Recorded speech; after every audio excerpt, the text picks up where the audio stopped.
प्रतिशत यूरिया के जलीय विलयन का परासरणी दाब निकाले, है ना।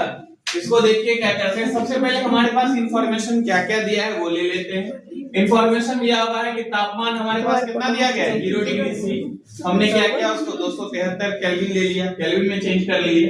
अब देखिए क्योंकि यूरिया जो है यूरिया का जलीय विलयन है, मतलब यूरिया पानी में घुला हुआ है, अर्थात यहाँ विलय क्या हो जाएगा वो यूरिया हो जाएगा। 5% है तो पूरा विलयन 100 ग्राम है तो उसका 5% कितना हो जाएगा 5 ग्राम, है ना।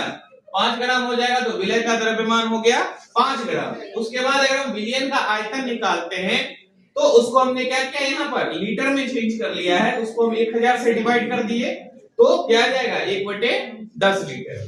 फिर देखिए यूरिया का द्रव्यमान हमने निकाला, यूरिया का द्रव्यमान कितना आता है वो आ गया 60 ग्राम, क्योंकि यहाँ नाइट्रोजन का जो मास होता है, हाइड्रोजन का, कार्बन का, ऑक्सीजन का, ये सब देकर के टोटल कितना निकल गया 60 ग्राम निकल गया। अब देखिए मोलों की संख्या हमको n निकालना, क्यों निकालना था क्योंकि हमारे पास सूत्र होता है पाई v इक्वल टू nRT, इसीलिए करके तो उसमें हमको पहले v निकालना था तो v निकाल लिए। r का वैल्यू हमको पता है क्योंकि r क्या था एक गैस नियतांक था जिसका वैल्यू कितना आता है 0.0821। बाकी अगर देखा जाए तो t हमारे पास दिया हुआ है, बचा क्या n निकालने के लिए क्या है मोलों की संख्या, n बराबर क्या आता है मोलों की संख्या। उसको निकालने के लिए क्या करेंगे जो हमारे पास द्रव्यमान दिया हुआ होगा वो बटे जो आणविक द्रव्यमान होगा वो, ठीक है, उसका हम बटे डिवाइड कर दिए, तो डिवाइड करने के बाद कितना आ गया 1/12 मोल आ गया ना।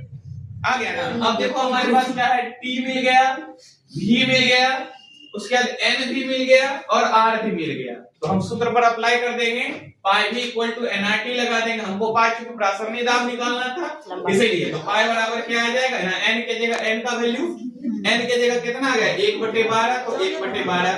फिर r का वैल्यू 0.0821 आ गया, फिर t का वैल्यू 273 आ गया और v का वैल्यू है 1/10, तो 1 यहाँ और 10 ऊपर। अब हमने इस पॉइंट को हटाया तो क्या आएगा नीचे 1 2 3 4 शून्य आ जाएंगे, एक शून्य के साथ खत्म।